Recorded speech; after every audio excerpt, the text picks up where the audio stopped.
Mesdames, Messieurs, bonsoir et bienvenue dans ce journal. Le président de la République, Ibrahim Boubacar Keïta, a visité ce matin le lycée de Bandiagara, un établissement au sein duquel le PDG de Toguna Agro-Industrie a construit 12 nouvelles salles de classe et une salle informatique. Après sa visite, le chef de l'État a exprimé toute sa satisfaction et s'est engagé à soutenir le promoteur de Toguna Agro-Industrie dans ses efforts de construction nationale. Envoyé spéciaux pour Amatraoré et Adama Kamara. À chaque étape de la visite du président de la République Ibrahim Boubacar Keïta, c'est le même décor, la mobilisation massive des populations. À Badjangara, dans la cité de Nagamano Tembeli, le chef de l'État s'est encore offert un véritable bain de foule.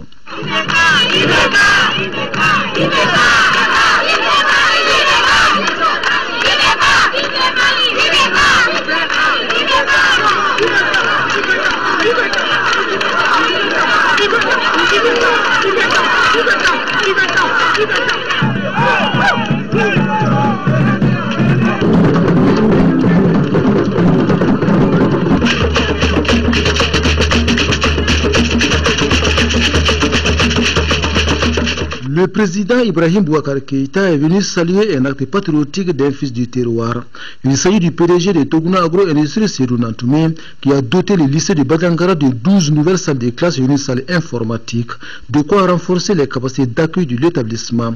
Mais le coût des investissements n'a pas été révélé. On n'aime pas parler d'argent. Quand, dans notre tradition, quand on a offert, on offre. Ce qui est important, c'est réaliser l'infrastructure, que l'infrastructure soit en conformité avec l'environnement et que les filles et les garçons du lycée puissent en tirer satisfaction, puissent apprendre grâce à ces infrastructures. En construisant ces nouvelles infrastructures scolaires, le PDG de Toguna Agro-Industrie a vite compris que la question de l'école est une affaire de tous les Maliens. Un soutien à l'État pour améliorer les conditions d'études des élèves. Quelqu'un qui contribue pour l'école, il contribue pour le développement.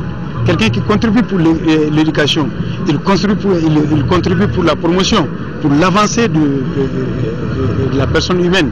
Voilà en quoi nous pensons qu'aujourd'hui cette infrastructure contribue effectivement au développement.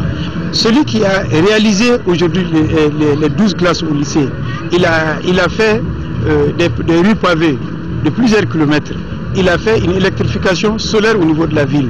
Il est en train de construire une grande mosquée de 5000 places. Le fait que le président personnellement vienne voir un fils de la localité investir autant, c'est vraiment une bonne chose.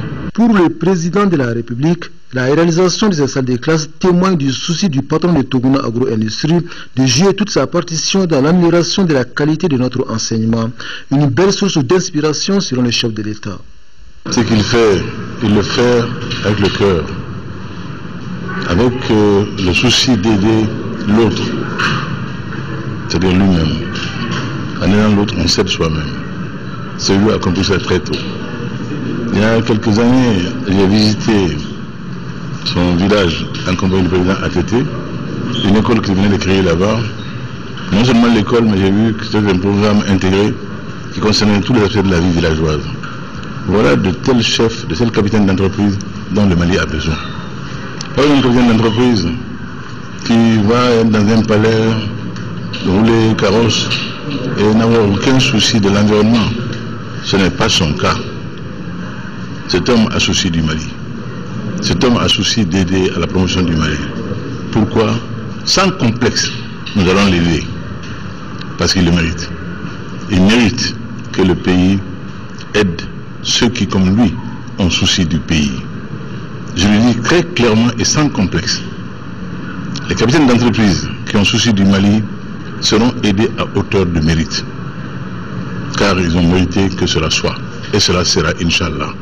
Ce que j'ai vu ici préfigure le lycée du futur, quelque part. Ce qu'il a fait ici existe dans les nations développées aujourd'hui, dans les nations qui ont souci de leur avenir, qui se projettent déjà sur un horizon lointain pour être parmi les nations qui vont compter. Et l'acte que Sédou a posé ici, que M. Nantoumé a posé ici, et tout d'abord parce que c'est un jeune frère que je connais depuis longtemps, est de ces actes porteurs qui feront le Mali de l'émergence. Et c'est ça que nous avons besoin. et de réitérer son soutien à toutes les initiatives visant à redorer l'image de l'école malienne. Le président Ibeka s'est dit convaincu d'une chose: sans une école performante, pas d'avenir pour une nation.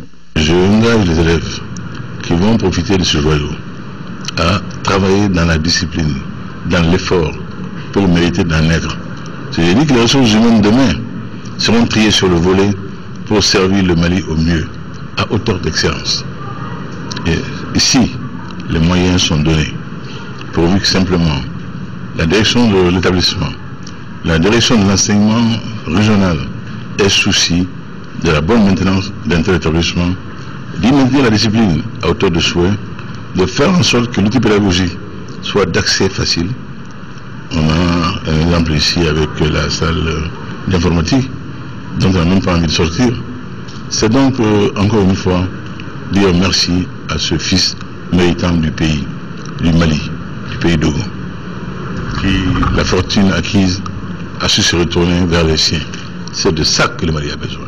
Comme il y a de coutume, le président de la République a rendu une visite de courtoisie aux notabilités et aux communautés religieuses de Badiangara. Les échanges ont porté sur le renforcement de l'unité nationale et la cohésion sociale, et des prières ont été formulées dans ce sens. Et à Mopti, le président de la République, Ibrahim Boubacar Keïta, a rendu une visite de courtoisie également hier aux notabilités et chefs religieux de Mopti et Sévaré.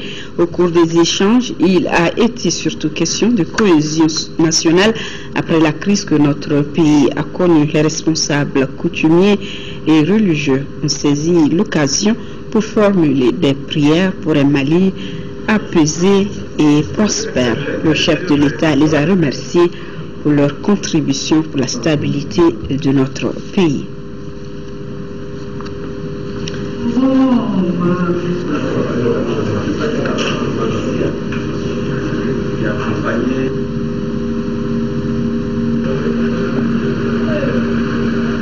Voilà le président de la République donc à Mopti qui a visité les notabilités et les différents responsables religieux. À noter que Ibrahim Boubacar Keïta a inauguré cet après-midi les centrales hybrides de Koro et de Bankas.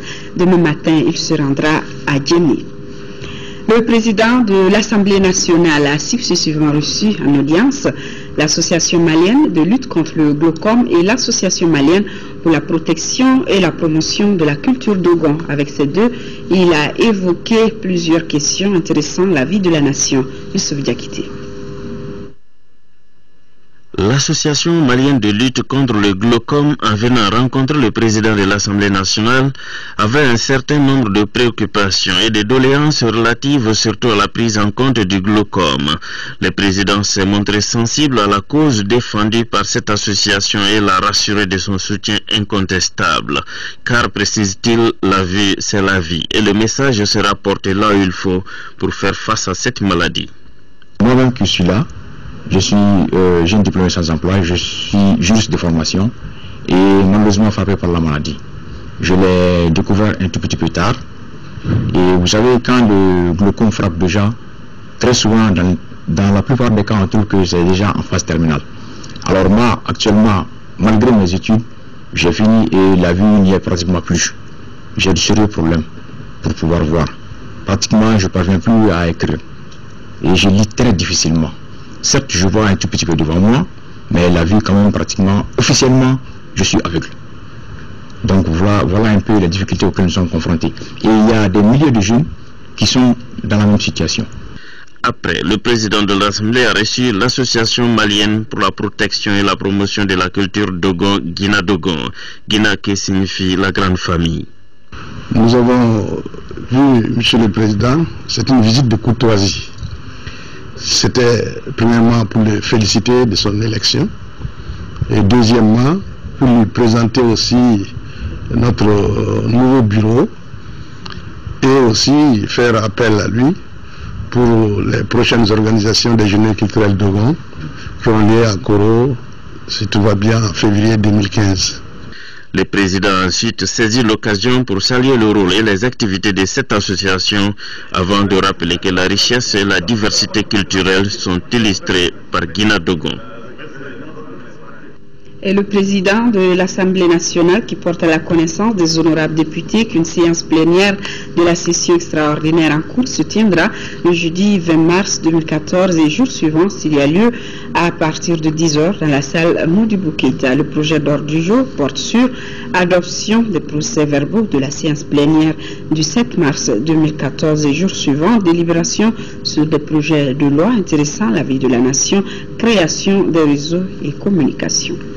Célébration demain 20 mars de la Journée internationale de la francophonie. Cette année, le thème est francophonie, paix, réconciliation, démocratie et développement. À cette occasion, je vous propose d'écouter un extrait du message du secrétaire général de l'Organisation internationale de la francophonie, Abdou Diouf. Lorsque nous sommes seuls à espérer et à vouloir, cela ne demeure bien souvent qu'un espoir et un vœu. Mais lorsque nous espérons et voulons, ensemble, une nouvelle réalité prend immanquablement forme. Alors, célébrons en ce 20 mars la force stimulante que nous confère la francophonie. Célébrons les liens puissants que confère la langue, les valeurs, les espoirs et les ambitions que nous partageons. Célébrons une manière francophone de vivre ensemble, d'être au monde et de concevoir le monde. Parce que la francophonie, c'est d'abord la volonté de dire non. Non aux aspects les plus néfastes de la mondialisation.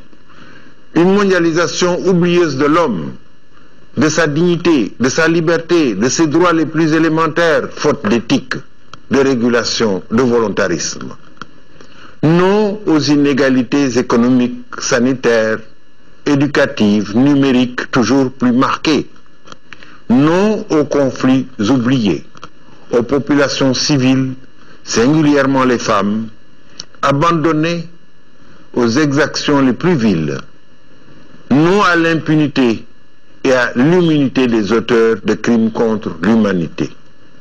Non à l'uniformisation culturelle et linguistique qui menace le patrimoine intellectuel et la création mondiale, mais aussi la démocratie internationale. Non au relativisme culturel qui défie l'universalité des droits de l'homme et menace la paix. Mais la francophonie, ce n'est pas pour autant vouloir cristalliser les contestations, les colères, les frustrations. C'est vouloir les dépasser en éradiquant leurs causes. C'est vouloir, dans notre espace, promouvoir l'éducation et la formation.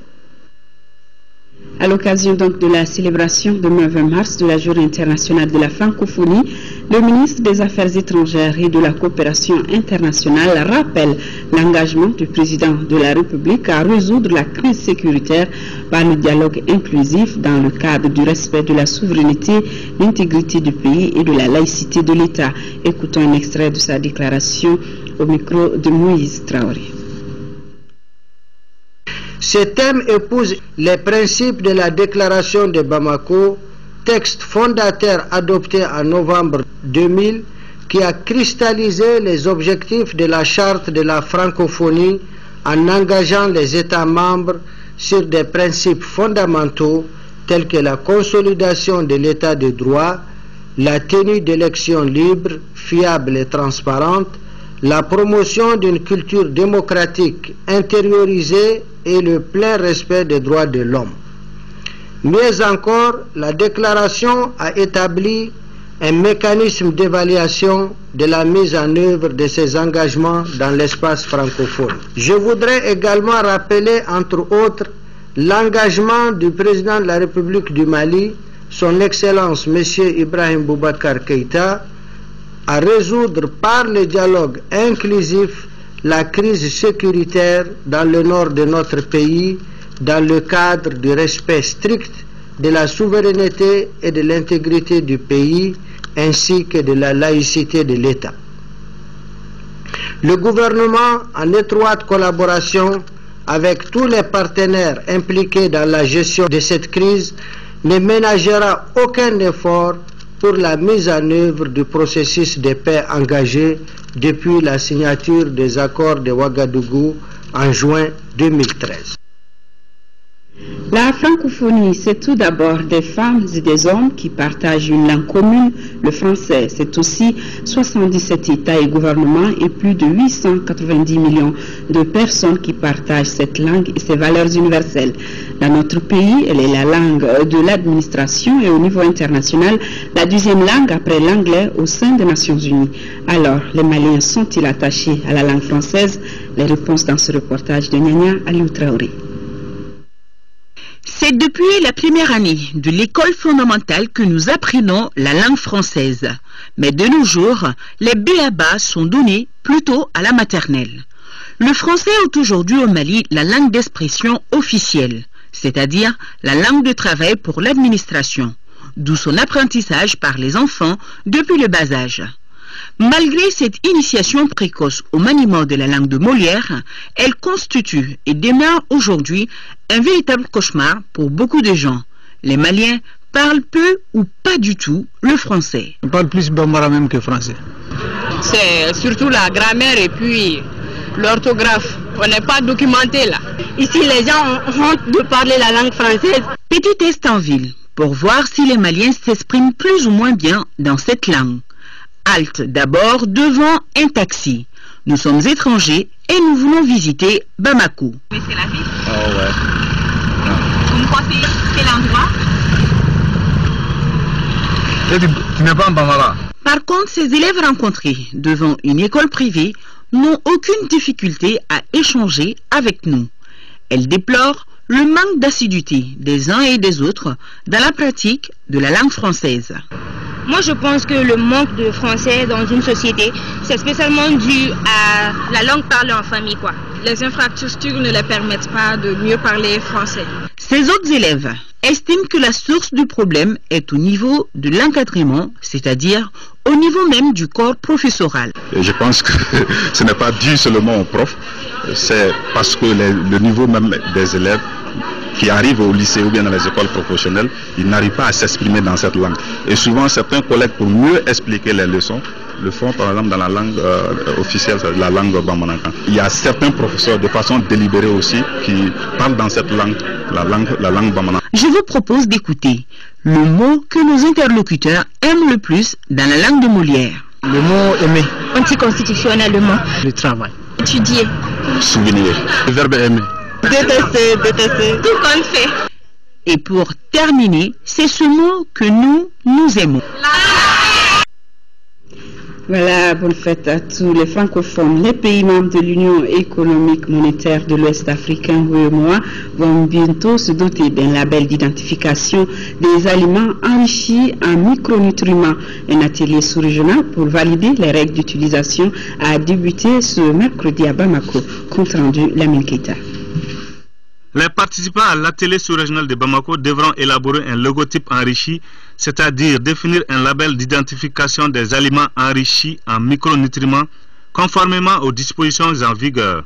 C'est pour permettre aux consommateurs d'avoir un choix avisé des produits à consommer. C'est un processus d'élaboration de normes pour dire, en ce qui concerne les vecteurs principaux qui ont été choisis, à savoir 3, la farine de blé, le sel iodé, et les huiles alimentaires. Nous avons donc défini des normes qui doivent être adoptées par les industriels dans la fabrication de ces produits. Chacun des industriels, quand sont les importateurs, les commerçants doivent désormais s'assurer que les produits qu'ils mettent à la disposition des populations, ces produits contiennent ces éléments-là. Pour le ministre de l'Industrie et des Mines, apposer un logotype enrichi ou label sur les aliments dans la sous-région, c'est faire preuve de respect envers les consommateurs. C'est également gage d'assurance pour les industriels et les distributeurs. C'est une rencontre importante parce que déjà les problèmes, les carences en micronutriments constituent un vrai problème de santé publique dans notre pays.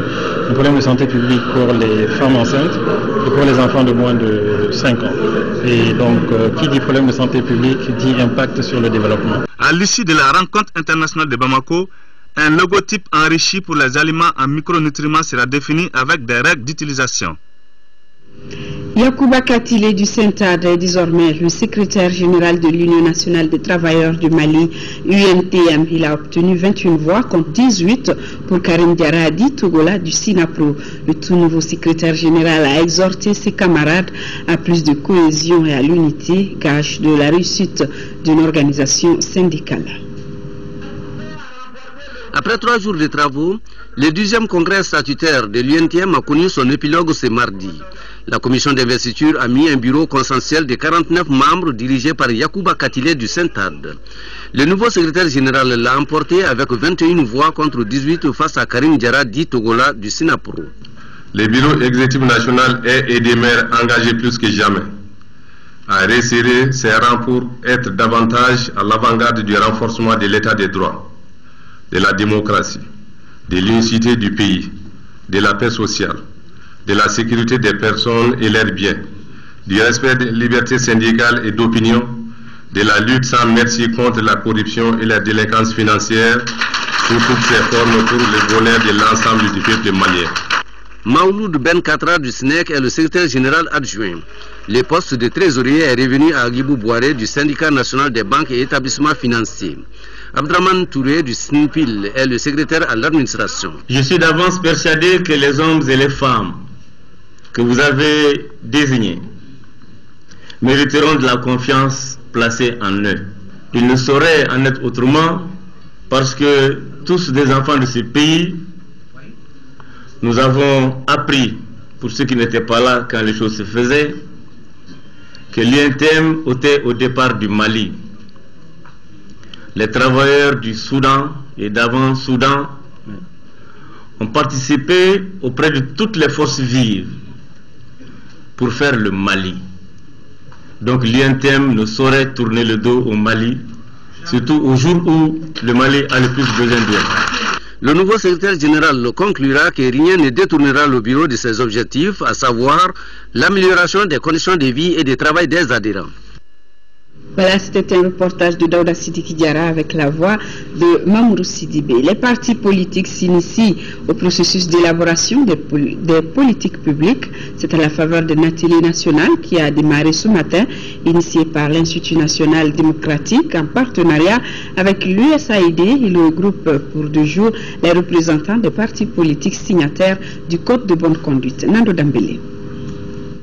Au sortir de la crise multidimensionnelle que notre pays vient de traverser, les conditions démocratiques sont toutes trouvées pour permettre le redémarrage et se consacrer pleinement au développement, à l'éducation et à la réconciliation.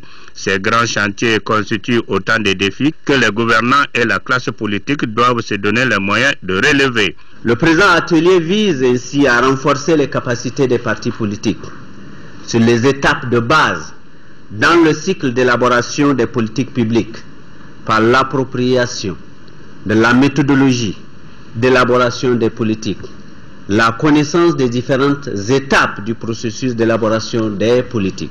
Faisant partie d'un vaste programme du NDI financé par l'USAID, l'atelier permet de répondre à de nombreuses interrogations, à savoir comment répondre aux aspirations des populations, comment élaborer des politiques susceptibles de relever les défis. C'est pourquoi ces travaux se veulent pratiques et techniques.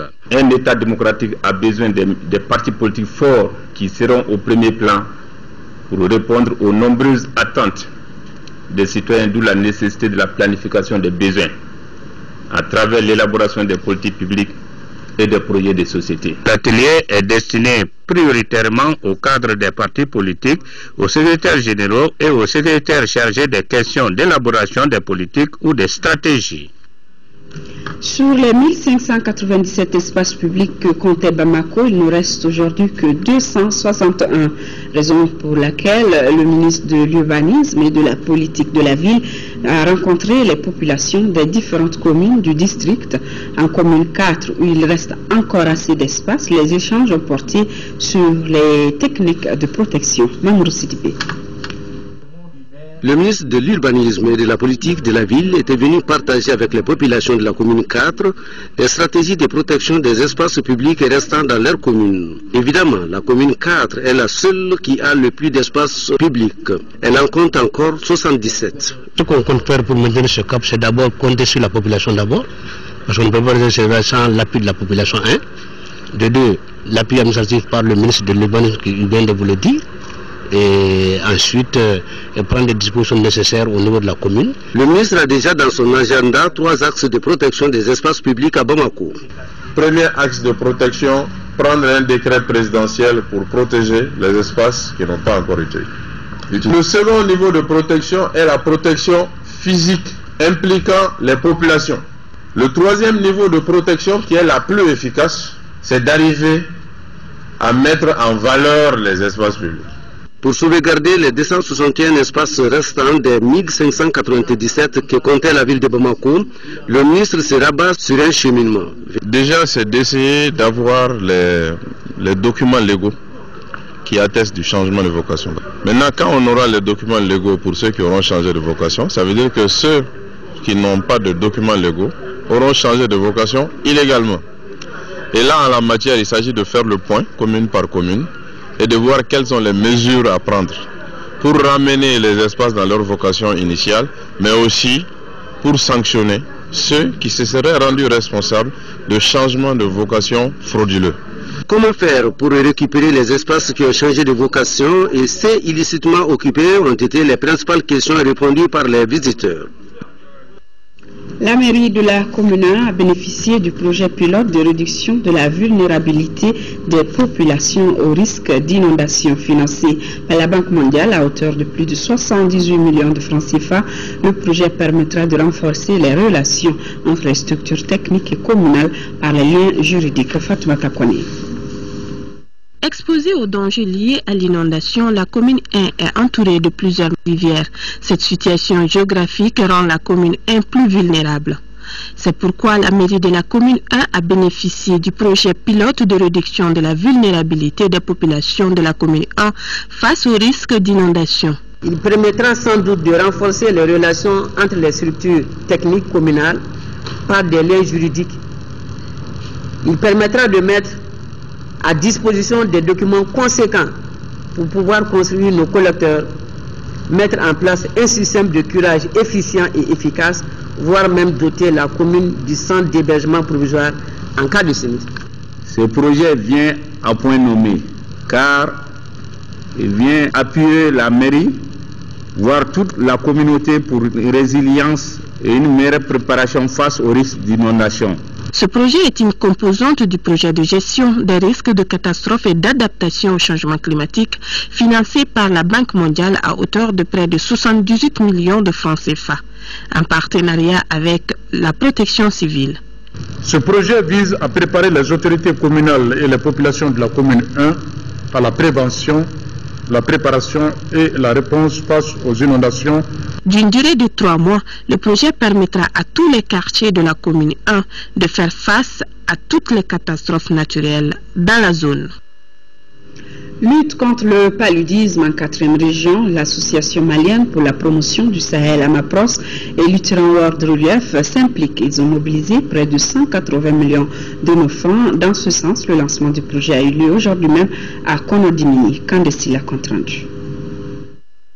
Le projet Wobolo 2, comme son nom l'indique, en Dogon est un projet de lutte contre le paludisme. Sa mise en œuvre concerne 12 aires de santé de Ségou et de Nyono, dont l'aire de santé de Konodimini qui a abrité la cérémonie de lancement officiel des activités. Wobolo 2, initié par l'association malienne pour la promotion du Sahel Amapros et Lutheran World Relief, vise à mettre à la disposition de ces aires de santé de fonds de solidarité ou de roulement, d'assurer au niveau des associations et centres de santé communautaires un mécanisme d'accès aux produits de soins. Wobolo a vu le jour, il a produit des résultats et des témoignages ont été faits. Nous pensons que Wobolo 2 fera encore plus pour aller dans cette croisade pour que le paludisme puisse reculer de façon drastique au niveau de nos communes d'intervention. C'est une phase de consolidation et de pérennisation avec un coût total de 119 161 000 francs CFA. Je formule des prières afin que bientôt il n'y ait plus jamais de paludisme au Mali. Dans la région, en 2013, plus de 39 000 cas de palu ont été enregistrés, dont 20 décès. et la commune de Kolodumini, pour la même période de 2013, a enregistré 322 cas. Des autorités communales de Kolodumini, en passant par les responsables d'associations, ont réitéré leur accompagnement à ce projet. Du côté de Diema Akaï, c'est la fin des activités du projet intégré de santé maternelle, néonatale et infantile.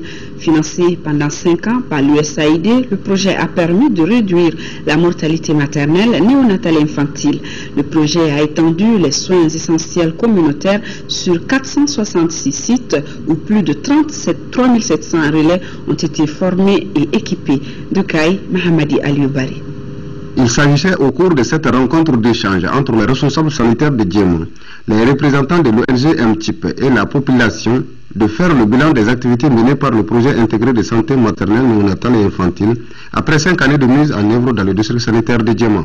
Les activités opérationnelles du projet MTIP sur le terrain prendront fin dans leur forme actuelle le 31 mars 2014 au niveau de notre site d'intervention et la fermeture effective du projet le 30 juin 2014.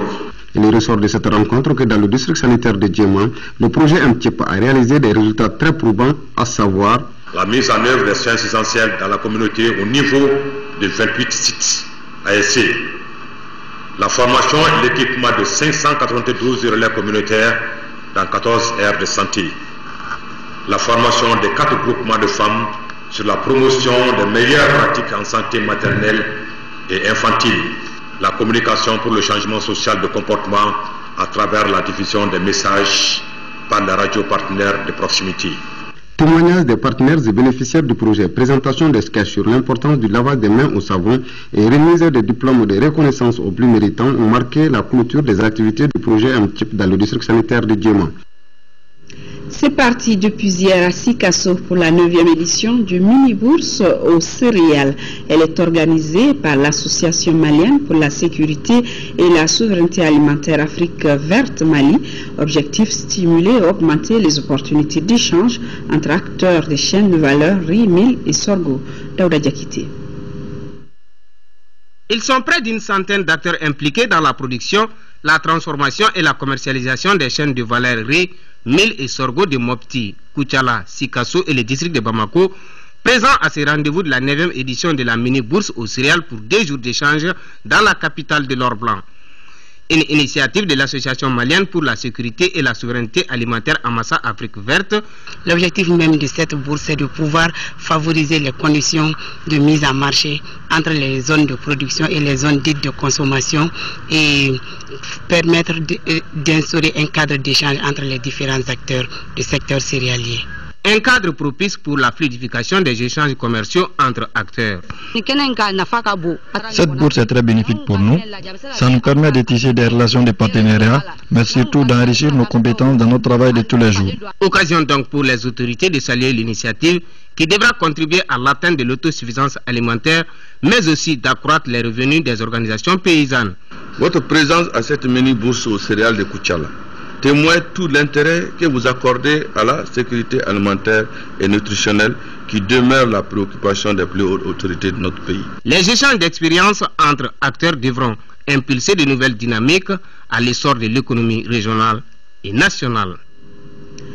Connaissance des institutions intervenant au Mali dans le cadre de la crise sécuritaire, rôle des femmes dans la consolidation de la paix et de la réconciliation nationale.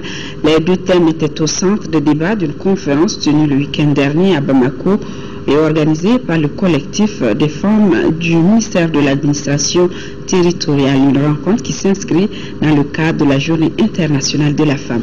Sokonaka Misoko. Le collectif des femmes du ministère de l'administration territoriale célèbre autrement le 8 mars une journée internationale dédiée à la femme. À travers cette conférence, elle mène une réflexion autour des thèmes connaissance des institutions intervenant au Mali dans le cadre de la crise sécuritaire, le rôle des femmes dans la résolution de la paix et de la réconciliation nationale. L'objectif, c'est d'informer et de sensibiliser les femmes à s'impliquer davantage dans le processus de réconciliation nationale. Les femmes maliennes en général et celles du collectif des femmes du ministère de l'administration territoriale réaffirment encore une fois leur engagement sans faille a contribué à la transformation structurelle de la société malienne en participant à la mise en place des conditions politiques, matérielles, juridiques, économiques et morales favorables à la réhabilitation de la justice sociale, à l'égalité des chances, à la consolidation de la paix et à la promotion du développement durable au Mali. La question des femmes est toujours et sans conteste le sujet central qui anime des vraies passions et toujours non sans polémique les débats contemporains. Comment mieux intégrer, mieux impliquer les femmes dans les instances de décision. Parlant des questions de quota, d'égalité de participation, nous sommes résolument engagés à mener ce combat car il s'agit de l'exercice de véritables droits politiques qu'il faut respecter sans discrimination. Une autre façon de célébrer le 8 mars, l'association Solidarité des femmes de la Caisse nationale d'assurance maladie CANAM en a profité pour faire des dons aux femmes victimes de la fistule obstétricale du centre Oasis du Point G, un geste qui contribuera au bien-être des bénéficiaires. Sokonakam Soko. L'Association Solidarité des femmes de la Caisse nationale d'assurance maladie, CANAM, a eu une pensée pour les femmes victimes de la fistule obstétricale du centre Oasis du Point G. Elle a remis un don composé du riz, du lait, de l'huile, du savon, de l'eau de javel, des couches et des peignes. Chères sœurs victimes de la fistule, votre bataille contre la maladie est un exemple qui magnifie votre courage, votre abnégation et votre désir de surmonter l'épreuve. Ce geste, certes modeste, constitué de quelques ingrédients de votre vie quotidienne, puisse vous aider à alléger le poids des souffrances que vous endurez. Ces femmes souffrent d'une maladie sociale et toute démarche tendant à soutenir ces femmes est la bienvenue au niveau du CHU du Point G. Et nous vous remercions très sincèrement au nom de l'ensemble de ces femmes pour le geste que vous venez de faire. En plus de ce don, l'association Solidarité des femmes de la CANAM entend soutenir les femmes victimes de la fistule dans leur combat de tous les jours.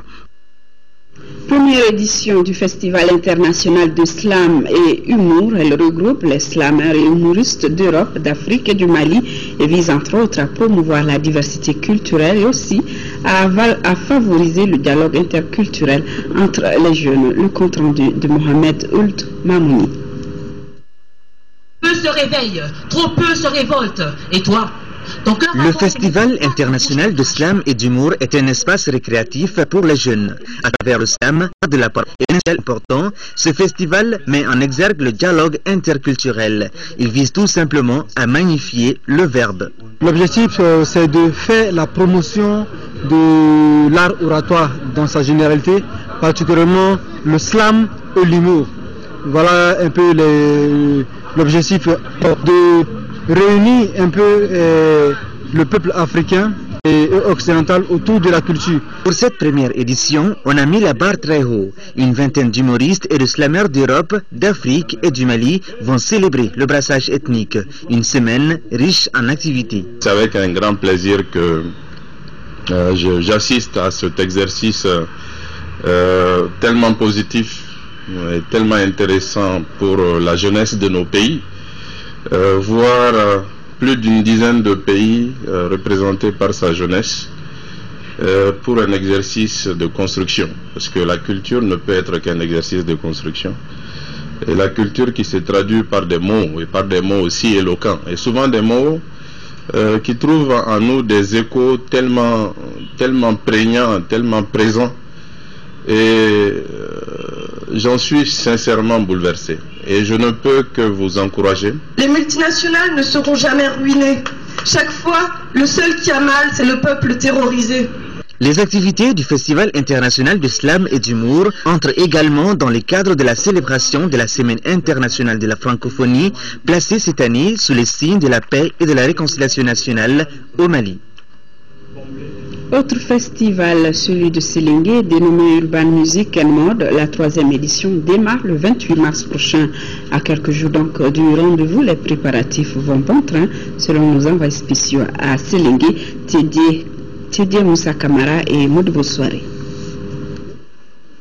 Sélengue, localité située dans la commune de Baya, à quelques 150 km de Bamako, fait peau neuve pour accueillir des milliers de festivaliers pour ce rendez-vous culturel majeur de notre pays depuis sa création en 2012. À 10 jours du lancement officiel, les organisateurs ont entamé une série d'activités pour que la ville soit à la hauteur de la manifestation. Vous voyez, le public est sorti massivement pour donner un coup de balai à la commune. Facteur de cohésion et de développement pour Sélengue et environ, la population locale qui se réjouit d'abriter un tel événement est sortie massivement pour une cause juste et noble afin de donner un cachet particulier à ce festival. Des actions de salubrité, de sensibilisation et bien d'autres moyens de communication et d'information étaient au cœur de la journée. Le festival, c'est pour nous les jeunes, puisque ça permet de valoriser les capacités économiques de la ville. Ensuite, en ce qui concerne le développement social et en même temps culturel aussi. Cette année, le thème de la manifestation est intitulé « La paix et la réconciliation nationale au Mali ». Que ce soit au nord et au sud, nous tous les Maliens veulent la réconciliation. C'est l'endroit ou bien le créneau idéal pour faire passer ce message. Voilà donc un signe annonciateur pour que cette rencontre de partage et d'échange culturel soit à hauteur de souhait. L'événement va rassembler des artistes, des stylistes créateurs, des littéraires, bref, le grand monde de la culture dans sa diversité. Cette année, une programmation riche et variée est concoctée par le comité d'organisation à travers différentes disciplines. Le festival va commencer avec une conférence de débat sur le thème du port de casque et la sécurité routière, parce que beaucoup de nos participants sont de jeunes qui vont venir en moto, donc c'est l'occasion de les sensibiliser. Donc après ça, la nuit, ça va démarrer avec les concerts en live, des concerts qui seront alternés avec des défilés de mode le samedi, et dans la matinée, nous aurons une conférence de débat sur le thème principal du festival. Voilà que le compte à rebours a commencé. Sélengue retient donc son souffle pour rendre plus agréable cette fête de la culture aux festivaliers de la 3e édition de Urban Music and Mode, autrement dit le Festival international de Sélengue qui ouvrira ses portes le 28 mars prochain. Et en sport, nous allons parler football. Le stade malien de Bamako conforte sa place de leader du championnat national de Ligue 1 après sa victoire cet après-midi 1-0 devant l'AS Bakaridjan. Hier, le club olympique de Bamako et les 11 créateurs se sont quittés sur le nul d'un but partout. Le compte-rendu de Kumbanyambele. C'est dans les ultimes secondes que le club olympique de Bamako, ici en vert, arrache le point du nul 1-1 de cette opposition contre les 11 créateurs de Nyarela. Une rencontre dominée en grande partie par l'équipe de Nyarela qui ouvre la marque sur penalty dès la 11e minute par Boubacar Dambélé. 1-0, ce score mène à la pause. Et celle-ci a permis aux deux coachs de mieux organiser leur effectif. 81e minute, les 11 créateurs obtiennent un autre penalty. Abdoulaye Samake sauve le COB face à Mamadou Diallo. Juste après, l'équipe de Nyarela sera réduite à 9 à cause de la sortie de Cheikh Newagé pour cumul de cartons et celle de Boubacar Dambélé blessé. C'est là après les différents changements.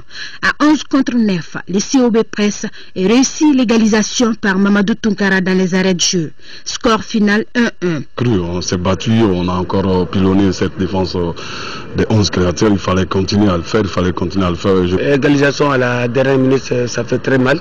Un match peut être comme une défaite et un match peut être comme une victoire.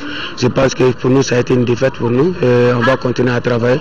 Après 10 journées, le club olympique de Bamako occupe provisoirement la 3e place avec 19 points, soit 5 victoires, 4 nuls et 1 défaite. Quant aux 11 créateurs de Nyarela, ils sont 5e, 14 points, soit 4 victoires, 3 nuls et 3 défaites. Nous arrivons donc au terme de cette édition. L'info vous revient demain à 10h et 13h. Présentation de Kadidia Toukone. Je vous retrouve demain si tout va bien pour les éditions du soir. Merci. Bonsoir à tous.